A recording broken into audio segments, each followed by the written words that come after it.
রোগা হওয়া যে কি যন্ত্রণা ভাই, সেটা শুধু আমরাই বুঝি, যাদের গায়ে শার্ট পরলে মনে হয় হ্যাঙ্গারে ঝুলছে। জামার ভেতরে শরীর না জামার বাইরে হাওয়া, বুঝে ওটা দায়। হ্যাঁ, আমিও কিছু মাস আগে আপনার মতোই রোগা ছিলাম, তাই আপনার সমস্যাটা একসময় আমি নিজেও ফেস করেছি। আপনি যেখানেই যান না কেন আর যে কারণেই যান না কেন, লোকে হয়তো আপনাকে বলে তুই তো অনেক রোগা হয়ে গেছিস, তোর চেহারাটা না বড্ড খারাপ হয়ে গেছে। আর পেট ভরে খেলেও লোকে বলে তুই তো কিছুই খাস না। আর তখন কিছুতেই তাদেরকে বোঝানো যায় না যে ভাই অনেক খাই, কিন্তু তাও চেহারাটা বাড়ছে না। তো আপনি যদি রোগা হয়ে থাকেন তাহলে চিন্তার কোনো কারণ নেই, কারণ আজ আমরা স্টেপ বাই স্টেপ এটাই জানবো যে কোনো রকম অতিরিক্ত বাজেট বা টাকা পয়সা ছাড়াও কিভাবে সারাদিনের রুটিনকে একটু কন্ট্রোল করেই রোগা কঙ্কাল চেহারা থেকে বেরিয়ে নিজেদের ওজনকে একটু বাড়ানো সম্ভব, যাতে লোকের ভিড়ে গেলে নিজেকে সবার থেকে আলাদা আর অন্য গ্রহ থেকে আসা এলিয়েন বলে মনে না হয়। আর আজ আমি এটা বলবো না যে শুধু হস্তমৈথুন ছাড়লেই আপনি মোটা হতে পারবেন। হ্যাঁ, সেটা অবশ্যই ইম্পর্টেন্ট, কিন্তু তার সাথে সাথে আপনার সারাদিনের কিছু অভ্যাসকে চেঞ্জ করলেই আপনি সহজেই মোটা হতে পারবেন। আর সেই সমস্ত স্টেপগুলি নিয়েই আজ আমি কথা বলবো। আর একদম শেষের স্টেপটা সব থেকে গুরুত্বপূর্ণ হতে চলেছে, তাই ভিডিওটা একদম শেষ পর্যন্ত অবশ্যই দেখুন। তো চলুন শুরু করা যাক। তো স্টেপ নাম্বার 1 হলো ওয়েক আপ আর্লি।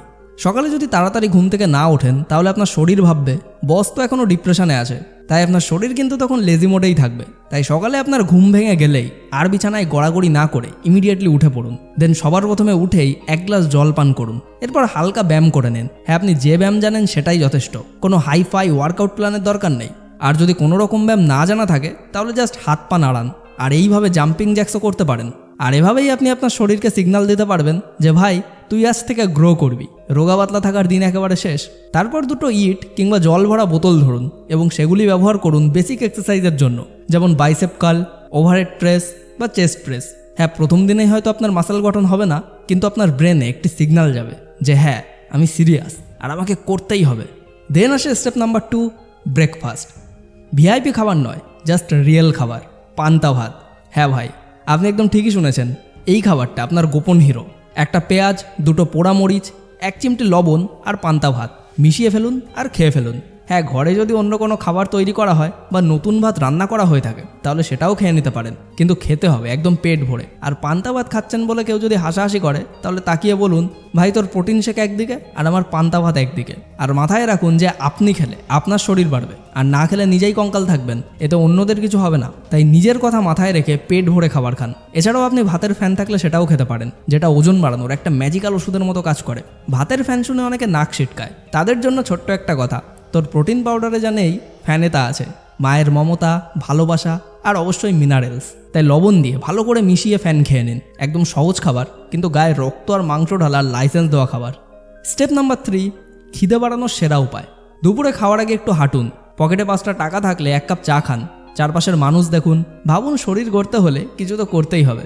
আর আপনি হয়তো জানেন যে পেট খালি হলে মন খুশি হয়, মন খুশি হলে খাবার বেশি লাগে, আর খাবার বেশি লাগলে শরীরও অবশেষে বলে আচ্ছা একটু মেদ জমিয়েই ফেলি। তাই হাঁটতে হাঁটতে যখন খিদে পাবে তখনই চলে আসতে হবে আমাদের স্টেপ নাম্বার 4-এ, যেটা হলো দুপুরের খাবার। তো দুপুরের খাবার খাওয়ার জন্য তরকারি নেই, চিন্তার কোনো কারণ নেই, ভাত তো আছেই, তার সাথে পেঁয়াজ, লেবু, মরিচ বা একটু ঘি দিয়ে চালিয়ে দিন না। তাহলেই দেখবেন পেট এটা বুঝতে পারবে না যে আপনি রাজা নাকি রাস্তাঘাটের লোক, আর আপনার শরীর বলবে যে ভাই আমি তো তোর ভরসাতেই আছি। তারপর খেয়ে দিয়ে বিকালে একটু শুয়ে পড়ুন, বিকজ মনে রাখবেন ঘুম মানেই শরীর রিপেয়ার। আর এই সময়ই আপনার শরীর বলবে চল বেটা নতুন কিছু বানাই, পেটের কাছে একটা আস্ত ভুঁড়ি করে ফেলি। তারপর চলে আসে আমাদের নেক্সট স্টেপ নাম্বার 5, বিকালে কিছু না থাকলে সেই পুরনো বন্ধুর বাসায় হাজির হয়ে যান। বলে দিন ভাই অনেক দিন দেখা নেই আর পেটও খুব টান, দেখবেন চায়ের সাথে কিছু না কিছু আসবেই। তাই এই সময় হালকা আড্ডা মেরে আর হালকা খাওয়া দাওয়া করে চলে আসুন বাড়িতে। অ্যান্ড তারপর কোনো বিশেষ কাজ কিংবা স্টুডেন্ট হয়ে থাকলে পড়াশোনা করার পর চলে আসুন নাম্বার 6, অর্থাৎ ডিনারে। দিন শেষে শরীরকে ধন্যবাদ জানান, অর্থাৎ রাতে একদম ভালো করে পেট ভরে খান, কারণ শেষের এই খাবারটাই কিন্তু আপনার শরীর বানাবে। কারণ ঘুমের মধ্যে আমাদের শরীরে যেটা হয় সেটা তো সরাসরি কনস্ট্রাকশন ওয়ার্ক। তাই মাছ, ডাল, ডিম, ভাত, মাংস যা আছে মন দিয়ে খান, তাহলেই দেখবেন পেট ভরা ঘুম আর শরীর গড়া ঘুম এই দুটোই আপনি পাবেন।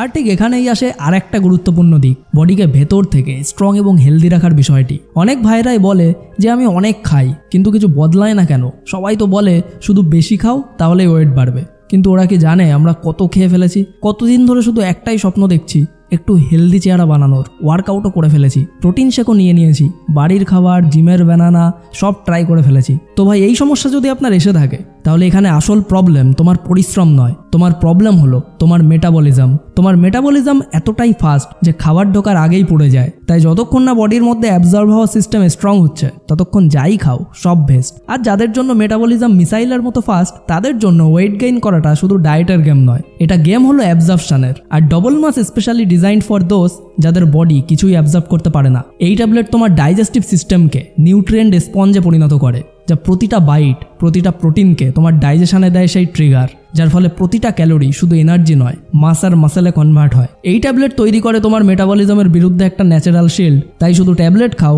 পেট ভরে খাওয়া দাওয়া করো আর তোমার ওয়ার্কআউট কনসিস্টেন্ট রাখো, তাহলে 1 মাসেই পরিবর্তন অনুভব করবে। ধীরে ধীরে শার্ট টাইট হয়ে উঠবে আর মানুষ বলবে তুই বদলে গেছিস। অ্যান্ড ডবল মাস ট্যাবলেটের সাথে রিকমেন্ডেড ডায়েট প্ল্যান হলো মর্নিংয়ে 2টো ডিম সিদ্ধ, কলা, ডবল মাস ট্যাবলেট আর দুধ। মিড ডেতে পিনাট বাটার টোস্ট আর শুকনো ফল। লাঞ্চে নিতে হবে সাদা ভাত, ডাল, ঘি আর পনির। ইভিনিং স্ন্যাক হিসাবে নিতে পারেন প্রোটিন শেক আর কলা। অ্যান্ড ডিনারে নিতে হবে চিকেন ব্রেস্ট কিংবা টোফু প্লাস রুটি, তার সাথে স্যালাড আর অবশ্যই একটা ডবল মাস ট্যাবলেট। কিন্তু মনে রেখো, ওয়ার্কআউট হচ্ছে স্পার্ক আর ডবল মাস হচ্ছে ফুয়েল। আর যখন ওই দুটো জিনিস একসাথে থাকে, ট্রান্সফরমেশন গ্যারান্টেড হয়। তাই তোমার মতো মানুষের জন্য এটা বানানো হয়েছে যাদের জন্য কিছুই কাজ করে না। তাই অবশ্যই একবার ডবল মাস ট্যাবলেটটি ইউজ করে দেখতে পারো। লিঙ্ক ভিডিওর ডিসক্রিপশন অ্যান্ড কমেন্ট বক্সের প্রথমেই পেয়ে যাবে। And last but the most important step, number 7, consistency. আপনি আর আমি দুজনেই এটা ভালোভাবে জানি যে 3 দিনের মধ্যে কিছুই হবে না। 7 দিনেও হয়তো আপনি আয়নার সামনে দাঁড়িয়ে হতাশই হবেন, কিন্তু 30 দিনের পর আয়না নিজেই আপনাকে বলবে, ভাই তুই তো আগের তুই নেই। তাই পেশেন্স হারালে চলবে না। আপনার শরীর নিয়ে হয়তো অনেকেই ট্রোল করবে, কিন্তু আপনি যখন একবার ঠিকমতো খেতে, ঘুমাতে আর এক্সারসাইজ করতে শুরু করবেন, তারপর দেখবেন তারাই আপনাকে বলছে যে ভাই তুই আজকাল কী খাচ্ছিস রে।